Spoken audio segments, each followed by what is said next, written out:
I was still very focused on the church, so I bottled up my emotions under the guise of, quote, same-sex attraction, and continued to dedicate myself to the church, at least within my immediate social circles. But of course, that didn't make the feelings go away, and I was still curious about where those feelings would lead.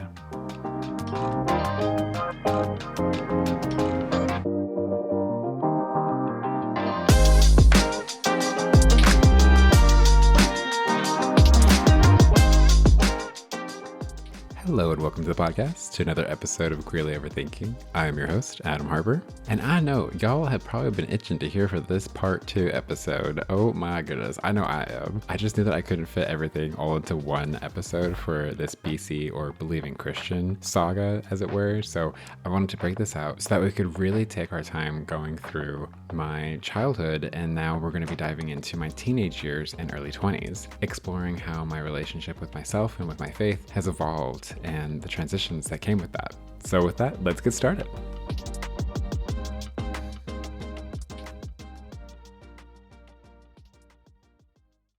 Alrighty, y'all. This next section I'm titling The Teens. 2007, age 13. 7th grade. This was the year I really started to lean into my creativity and leadership by starting a school newspaper. I think I was the second person ever to do it at my school, and I was just completely enamored by the technology we had back then. Using Microsoft Publisher to create documents felt like magic, and I thought, why not start a newspaper and get an editorial club going? And we actually did it. We had writers, artists, and more join in, and we even wrote a grant that got approved, I believe, by the school board. And with that funding, we were able to get light equipment such as cameras, USB drives, paper, and I was just so proud of the work that we did and so honored to be the editor-in-chief, genuinely a highlight of my middle school career. But this year wasn't without its challenges. I faced a lot of bullying, and if I remember right, it was partly because word had gotten out that I liked Hannah Montana. Plus, I was in band, which came with its own label of being a band geek. And as kids, we're growing into our teens and behaviors and hormones were shifting. And I just started to notice that I didn't connect as easily with my mask-presenting peers. I felt more connected with femme peers or people who just were not so like macho or bro-y in a way. One moment that stands out was in the first publication of the school newspaper. In a way, I came out by writing that I liked Hannah Montana and that being a friend means not passing judgment just because someone likes something different than you. Looking back, I can't believe I did that, but it speaks to the part of me that I feel like has always rooted for the underdog and wanted to create something meaningful. And even at that age, I wanted to weave my personality and beliefs and hopes for kindness and understanding into what I created. I know I can't change the entire world in a day, but if I can influence my world, my peers, my community, that's always been a driving force for me. I believe in making the spaces around me more welcoming and inclusive. On a lighter note, this was also the year I bought my first ever Apple product. A black iPod Nano with video. I believe it was the 3rd generation iPod Nano. I was beyond excited, not only because I could listen to music on the bus, but also because we had a ton of DVDs at home, and we found a way to rip DVDs and download them to the iPod through iTunes. I even had this black case that kind of acted as a mirror, and I just thought it was the coolest thing to have, like this iPod. I kind of miss those days when music felt a little more tactile. And the little games that you could play on the iPod too, like pool table, for example. What a time. 2008, age 14. 8th grade, new year, new school. I felt like I was switching schools every couple of years, but this one was part of a mid-high setup where grades were split between K through 5, 6 through 7, 8 through 9, and then 10 through 12. This year was a bit of a roller coaster for me, even more than the last, if I'm being honest. For the first time, I had to turn down people who were interested in dating me, using the excuse that my church didn't allow me until I was 16. I remember feeling so conflicted about it. I really appreciated a lot of my friends, but it was a tough time socially with everyone navigating the ups and downs of, early teenage life. There was so much creating and critiquing happening at the same time. I still love being in the gifted learning program. My teacher for that class was Miss Zudevern. Interestingly, because I was enrolled in the gifted learning classes, I didn't have to do gym at all. Looking back, I'm glad I didn't have to deal with gym class dynamics, locker rooms, even having like sex education classes. But maybe looking back, I probably should have had at least something related to that, because it definitely wasn't talked about. Sex wasn't talked about at home or at church. So, yeah, in a way, maybe it should have. I also remember trying to flirt with a girl this year who I thought was cute, and unsurprisingly, it didn't go well. She didn't want to talk to me after that, but honestly, considering everything, I don't know what I was expecting. On a lighter side, this was also the year that I got into Club Penguin and Build-A-Bearville online. It was so much fun. I'm not entirely sure if this is the year that those were launched, but I loved these games. With Build-A-Bearville, you could take your stuffed animal that you made in store and their birth certificate and bring them to life online. And I even made music videos with my online character. Oh my gosh, it was so funny. Club Penguin was equally amazing, being a penguin online, attending parties and celebrating the community. Penguins, by the way, are my favorite animal, so obviously that game was everything to me. Sadly, both games shut down, I believe around 2015, as popularity shifted, but I recently rediscovered New Club Penguin. It's, I believe, the third attempt at reviving this game, and so far it seems to be working. So I'm pretty excited, y'all. It's the same world. It's got a great active online community with fun activities, fun events. They just finished up doing Camp Penguin, I think it was. And now they're getting ready for the Halloween party, which, oh my gosh, so excited for. And best of all, it's all free now. Sadly, Build-A-Bearville has not been revived yet, though there are efforts hopefully bringing it back, despite I think they're running into some legal challenges with Build-Bear Workshop. But I'm really hoping they succeed, because it would be an absolute joy to play again. 2009, age 15. And we're in 9th grade, so new year, new school again. Y'all, seriously, I'm trying to keep track over here. This year, I was attending Rio Rancho High School, and looking back, it felt like a job. We had to get up super early because now we had church seminary, sponsored by my church, before school, learning about the good word in 0 hour period, and then heading straight to school for the rest of the day. I was getting more adept with digital cameras by this point, and I started to take more photos, and it's just crazy to think how things have transitioned into a more digital age during my lifetime, and I'm so grateful to have pictures of this time. Right now, I have over 100,000 photos and over 10,000 videos in my iCloud library. So these photos from this specific year, 2009, were not part of my initial, iCloud storage and such, but they thankfully were part of a saved SD card, which I have on a hard drive somewhere. So, oh goodness, it just is a whole different era managing photos. Literally going from slides, like hard copy printed slides, to then like SD cards, and then like everything's just in the cloud. Oh my gosh. 9th grade felt like a grown-up year, so to speak. There was more awareness about assignments and what was expected of me, almost like high school was preparing us for the real world. I remember my math teacher. I can't recall his name, but he made learning so much fun, and I remember he was really involved in the community, like going and volunteering at children's hospitals, and I really respected him a lot. I was still in the gifted learning program, learning how to focus on practical skills like budgeting and planning for the future and just prepping for real life. And I also continued in band, but I decided not to do marching band. It was just way too hot. Honestly, it didn't interest me to do that, even though a lot of my family members did. One moment that really stands out was when a girl in the school library confronted me. She told me I was gay because I didn't talk inappropriately about girls the same way that my mask presenting peers did. I vehemently denied it, even though at the time I didn't fully understand what being gay meant, and I'd heard the word used negatively at home, and though I was starting to become aware of, content online, I was still in denial. Y'all, wild times, wild times. 2010, age 16. 10th grade, new year, new school again. This time I transitioned to Rio Rancho Cyber Academy, the school I would eventually graduate from. I really liked the model they had here because it was setting me up not only for college success, but also with like a career mindset. Almost everything we did was on a laptop, which felt like the future. Aside from a few hands-on projects, everything was digital or sometimes printed. I was also taking Spanish with Rosetta Stone. I think I did 2 years of it, but honestly, I didn't really retain much beyond the basics like, hi, how are you? What's your name? Where's the bathroom? And hey, at least I remember that.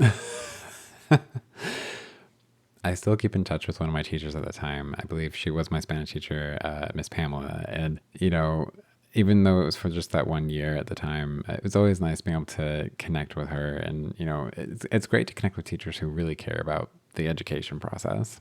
Funny enough, I was actually able to reconnect with her again here in Dallas about a year or so ago, I believe. So that was a great reunion. This was also a big year for me because I got my first ever iPod Touch. And oh my gosh, I had to scroll all the way back through my Apple ID purchase history. And yep, it was the summer of 2010 when I first signed up. And I've been with Apple ever since, ever since that little iPod Nano. And oh my gosh, I still remember all those old commercials. It's so wild to think about that time. The last highlight I want to mention from this year was being able to take piano lessons from my sister-in-law, Heidi. We practiced throughout the year, and then with all of her students, we performed at a local senior center during Christmas or other holidays. It was such a fun way to share my talent, and it really helped connect with not only her and my family in a meaningful way, but also give back to the community. I remember biking over to her and my brother's apartment after school to hang out, to watch I Love Lucy, to study for the ACT. And it was just kind of fun to picture myself in a similar position to the two of them to, have your own apartment, decorate it in the way that you wanted, and do whatever you want. A year or so before they moved to New Mexico for a time, I had spent a summer with them living in Provo, Utah. And that was a really formative time for me as well. It was nice to be able to take a break from living with my parents and just seeing what, grown-up siblings were doing with their lives and how I could do that with my life. 2011, age 17. 11th grade, junior year. And it's nice to have more digital photos saved from this time finally. I have memories from events like a car show in Albuquerque and the local homecoming parade. Fun fact, I never actually went to homecoming as a kid, not even the Mormon version.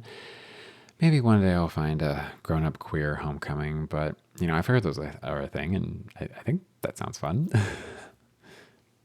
I think this was the year, or maybe the year before, that they finished building a brand new church building near my old high school. It was a really nice building, and I was kind of jealous of the people who got to use it regularly. We only went there for early morning seminary and larger meetings with other local congregations.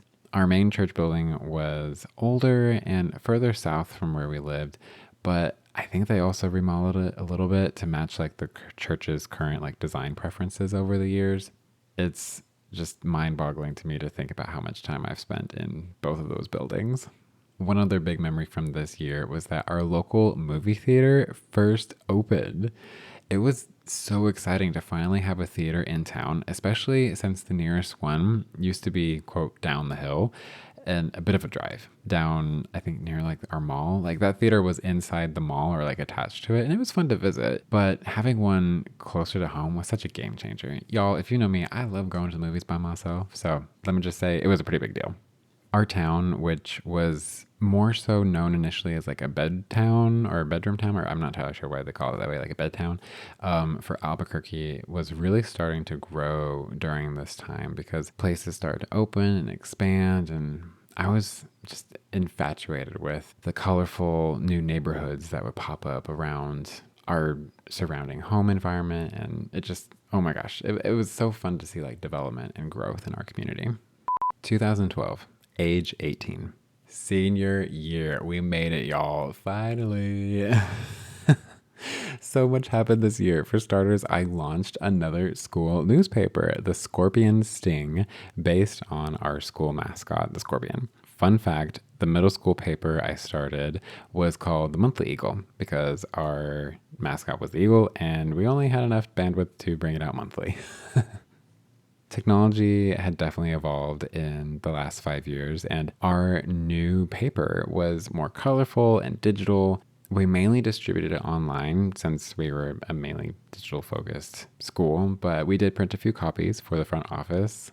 This year, as previous years, I was closely involved with the faculty, helping create slide decks for the main office to share updates throughout the year. And, it was fun being able to be involved, not only in my school community, my church community, and everything in between. A favorite memory from this year I recently found a photo of was myself and Miss Walls, who ended up teaching the remaining Harper kids, including my youngest brother. And I believe it was taken during his elementary school graduation. So it definitely brought back a lot of fond memories. And I remember Miss Walls always telling her students that she hoped that, we would go on and do something great with our lives and come back and tell her how we were doing. But she would also joke that if any of us ended up on the news for the wrong reasons, she would not claim us. I miss her. I genuinely do. And I'm so grateful for all of the amazing educators who have shaped me, and I hope that I've made them proud. This year, I was also very much involved in our senior planning committees, like the yearbook and graduation. I helped design the senior yearbook, created the program and slide deck for our graduation ceremony, and I even influenced the choice of our senior song, which was Shooting Star by Owl City. As mentioned, I always like to be involved where I can make a difference, and this year was no exception. I believe this was the first year I took my first flight too. I'm not entirely sure, but I do remember being excited about it, flying with Southwest since I think they were like the major carrier in New Mexico at the time. And I also got braces this year. Luckily, I only had them for a year and I could have had them off sooner, about like 8 months, but I was going on another adventure at the time. 2013, age 19. The adventure of senior year led straight into my first experience of college. I had applied to both BYU and BYU Idaho with the incentive from my parents to cover 4 years of room and board if I paid for everything else. I didn't get accepted as a full-time student to BYU in Provo, Utah, but BYU Idaho accepted me full-time. So for now, I decided to spend 2 summer sessions in Provo, equivalent to about a full semester, before transferring any credits up to Idaho after my church service mission. This year was busy. After planning my graduation ceremony back home, I had to start school in Provo early. I flew up for, I think, the first week of classes, then flew back to New Mexico for my high school graduation, and then returned back to Provo. I felt like such a little jet setter, joking to myself about like flying in for my graduation on like a private little jet and then having to fly back. One thing that stands out is how much weight I lost during my time in Provo. I was walking everywhere. My dorm was on the north side of campus and my first classes were on the south side of campus, which definitely made for quite a trek. I even took bowling as a PE credit, though I'm not entirely sure I really learned how to play super well. So I remember hearing Kelly Clarkson perform at the Stadium Fire that summer. Even though I didn't have tickets, we were standing outside the arena, so I could barely see it and only partly hear it outside the arena. That summer, I also had a bit of a crush on a girl. We held hands and leaned on each other a couple times, which, looking back, is the closest I have ever physically been with a girl. It's funny to think I didn't realize I was gay back then. Oh, goodness. I also had an interesting roommate situation that summer. One of my roommates was very difficult to get along with, and adjusting to sharing a room with someone that I had just met was really hard. That experience taught me a lot about living with new people, which I definitely thought would not be the first time. A side note before I get into the next segment. While writing this, I've been reflecting on how wild it is to find people from years ago on social media and just seeing how their lives have turned out. Sometimes you come across people going through a hard time and My empathetic side always wants to reach out and send them like a kind message, like, if we're connected and friends. But, you know, if we're not, I wonder, would that be weird after so much time has passed? Would they appreciate it, or would it seem like out of the blue? Maybe just I'm overthinking a little bit on my part.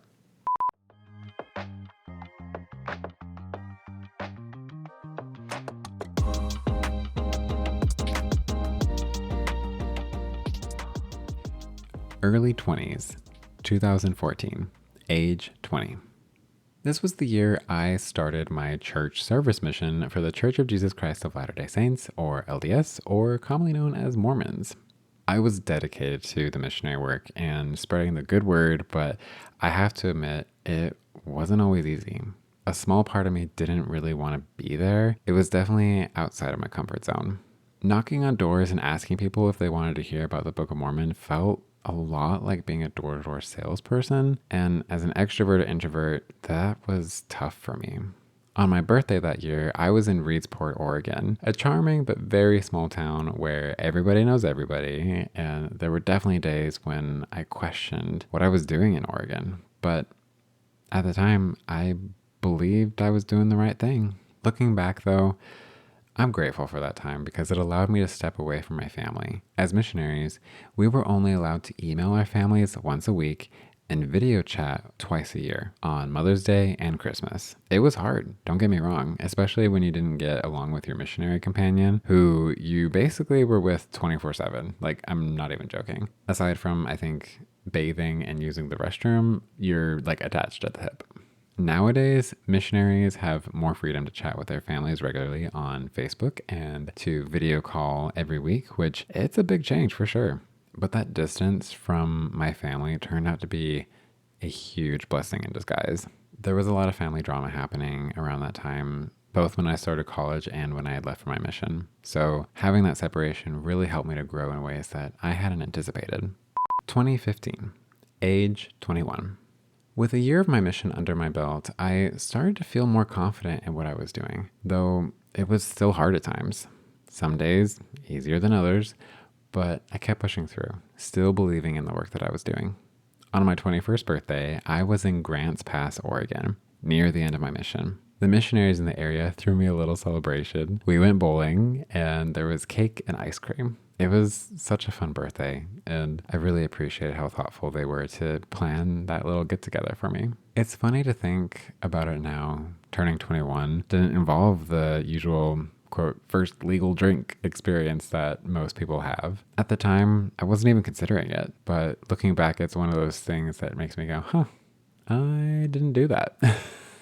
Add it to the list. By then, I had become pretty familiar with the southwestern corner of Oregon. I lived in Springfield, Klamath Falls, Reedsport, Newport, and now Grants Pass. And I have fond memories of each of those places. It's crazy I haven't really been back to visit any of them since 2016. Though I did take a recent trip to Portland this year, and seeing little things like moss growing on the sidewalks brought up so many memories floating back, something you don't see in Texas. Christmas in Grants Pass was especially memorable. There was something just cozy about the holiday decorations and I guess being near the end of my mission that really made it feel special, extra special. I always have loved Christmas. It's my favorite time of year. I am that kind of person who starts to decorate for it the week after Halloween, if not the day after Halloween. One memory comes to mind that my companion and I, we really wanted to make Christmas a really special day for all the missionaries in our area. We were the zone leaders at the time, which meant that we oversaw a region of missionaries and, had to like be accountable and for them and such, but also like lead out a lot of the meetings and just watch over everything. I remember we kind of went all out. So we, in our church building, it was like a multi-purpose building where there's classrooms, there's a chapel, there's a gymnasium inside, there's a stage. And on the stage, we closed the curtains. We brought up some couches. We even rented a disco ball. And then we even got some Christmas decorations. And we just made this like cozy Christmas environment. We bought snacks on a very limited budget, mind you. And we had a projector because on Christmas we were allowed to watch like certain movies. Like typically you're supposed to focus on like the work and, you know, the good word and more gospel churchy related content. But on Christmas we were allowed to watch, I think it's Big Max or Baymax, I think, the animated film. So anyway, that memory came to mind as I was thinking about that. 2016, age 22. My first year at BYU, Idaho was a whirlwind, y'all. I was still on my mission when the winter semester started, so I missed the first 2 weeks of school, I think. Thankfully, one of my roommates was in one of my classes and told the professor that I was still on my mission, which gave me the time to catch up on some missed work. I literally went straight from Oregon to Idaho, from one cold and wet environment to a bone dry cold. Funny enough, the room and bed that I signed up for as a freshman would end up being the same one I had for the rest of my college career. As the semesters went by, I could feel the demographics of students changing, and with each change, my desire to wrap up college definitely grew because I was living in freshman housing, and it's because it was one of the nicest, if not the nicest housing. But yeah, no, I was like, time to go. As I was wrapping things up and turning more of a senior living in freshman housing because it was just the nicest housing. This year, I was also at a turning point in terms of my major. I changed from web development to visual communication, which definitely was the right move. I know basic HTML and CSS, but I am much more of a visual designer than a coder. I've mentioned this before on the podcast, but I went on a lot of dates with some amazing women, as was encouraged post-mission, but nothing really stuck. And over time, I was slowly starting to realize that my attractions to men were becoming more apparent. It was an extremely lonely and difficult time because I didn't understand why these feelings were becoming more real. They'd always been there. I remember being a teenager and feeling drawn to the male physique, but never really knowing what it meant or how to describe it. Like many others, I can remember walking by the underwear aisle as a teen and just feeling a little flushed when seeing male models, but I had no idea what it meant at the time. Eventually, I had to start reconciling those feelings. I was still very focused on the church, so I bottled up my emotions under the guise of, quote, same-sex attraction, and continued to dedicate myself to the church, at least within my immediate social circles. But, of course, that didn't make the feelings go away, and I was still curious about where those feelings would lead. Looking back, I realize I bottled up a lot from this year. It's hard to process and remember because these times were full of feeling trapped and unsure. Scrolling through some photos from that year, I realized I hid it well. If I didn't know that I was going through all of that, I don't think anyone else would have known either.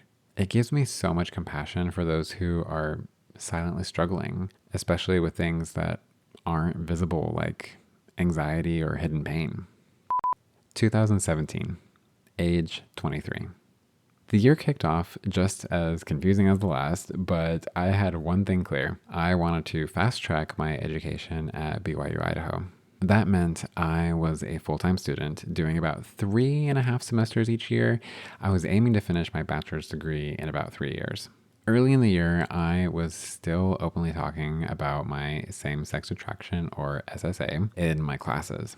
I would share how it motivated me to be a more devout member of the church and how I believed I was on the right path. But looking back, I wondered, was I saying that for approval? Was I trying to align with what everyone around me believed rather than face my own feelings? I was scared to admit the truth to myself at the time. Also, this was the year I really started losing my hair. I had dyed it bleach blonde over the holidays, like a skunk, if I'm being honest. It just went down the middle, which I'm pretty sure accelerated the process. I tried to style it in ways that boosted my confidence, but it was definitely a struggle. This was also the year that I let my curiosity break free from the jar I had kept it in. I downloaded Tinder, I connected with someone, and I had my first sexual experience. I didn't know then what I know now about sexual health. Again, because I didn't go to gym, I didn't have sex education classes, and I was not at home. We didn't talk about it at home or at church. So yeah. But this marked the moment where I realized like, oh, okay, this is happening. And also I'm gay, not just dealing with SSA, but I was still an active member of the church. So I had no idea how to reconcile these two parts of my life. Thankfully, I discovered a local LGBT group in Idaho, a handful, and finding others who were going through the same thing really helped me realize that I wasn't broken or alone. There was finally a light at the end of the tunnel, a sense of hope that maybe I could explore this part of myself after leaving Idaho. Oh, and this was the first year that I had my first alcoholic beverage. It was pink, sugary, and not entirely great. I'm picky. What can I say? I also just like, even today, I don't really like bitter drinks, but I also don't like super sweet drinks. So yeah, I'm a happy medium. I'm a Libra. Did I mention that? 2018, age 24. By this time, I was really leaning into being gay. I wore Love is Love t-shirts around campus, which definitely turned some heads. I was traveling more, even on a college budget, making new friends both in and outside of the church. I also connected with other gay friends, which was a huge relief because it gave me a chance to talk openly about my process of reconciling my identity and planning for life after college. I traveled to conferences in LA, visited friends in Wisconsin and Missouri, and started going to drag shows more regularly. At first, I felt nervous and scared, but as I experienced them, I realized how safe and welcoming those spaces were. This year also marked my first significant relationship or connection with someone, and in hindsight, I didn't quite know how to handle it. Since I was navigating these emotions and feelings like someone in middle or high school, I'm sure a lot of queer folks can relate by, we're figuring things out later in life half the time and stumbling along the way because we didn't get to date openly as kids. Looking through my photos from that year, it's clear I was embracing my identity more fully than ever. I cranked that dial on being gay to 1,000, posting more on social media and turning in more queer-focused assignments. One project I submitted featured a BYU Idaho building with a rainbow radiating from behind it with the words saying, "Jesus said love everyone." That creative streak from fourth grade, yeah, still alive and well. And I think even that little rebellious part too. There were some tough moments too, like when I got a henna tattoo during my internship. My mom was visibly upset when I came home, calling it a desecration of my body and bringing me harsh cleaning supplies to scrub it off, like steel wool and like so many other random things. I was just like, this isn't going to work. So it was a challenging situation, but I was thankfully able to, ease everything that was happening by explaining that this would fade on its own, that it wasn't a permanent tattoo, it was a henna tattoo. It was a lot. Like, yeah. On a brighter side, I had one of my best birthdays in Rexburg that year. My friend Shayla gave me a beautiful watercolor painting that reads, "Stay true to you, you'll end up incredibly happy." I still have that painting by my front door and I see it every time that I leave or come home. At this point, I was in my last semester of college and I was so ready to be done. Rexburg is a small town, and I had big city dreams. This year, I even visited Dallas in the summer, and during that time, I dropped off cold call resume drops and, visited companies that I was interested in, checking out apartments, and getting a feel for the city. Newsflash, I loved it, obviously, because I currently live in the DFW area. I also discovered a Velvet Taco that year, and it has become my favorite place for tacos and margaritas. I am literally there every Friday night. Looking back, 2018 was a good year. It was hard. It was so hard because transforming yourself and your beliefs and your values into a completely different mindset and personality and identity, oh my gosh. But it was a year where I felt like I was becoming more empowered, shedding the shame that I'd carried for so long. I'm grateful for my time in Rexburg because it gave me contrast for where my life was headed. A lot of people in my social circle truly saved me during those years because it was a bumpy road, you guys, and I'm so grateful for those people. Many of them are still in my life today. And all I can think about is just contrast. It is all about contrast. Well, y'all, we made it to the end of BC. Next up, we'll be transitioning into AD, or Agnostic Days, where I'm going to be reflecting on my mid-20s up to today and how my life has changed after stepping away from my beliefs. This episode's going to be coming soon, so be sure to stay tuned, and I'm really excited for y'all to hear the rest of the story. Until then, I hope y'all have a great day, and I'll see y'all soon. Queerly Overthinking is hosted, edited, and executive produced by Adam Harper, with additional producing by Cass Cooper.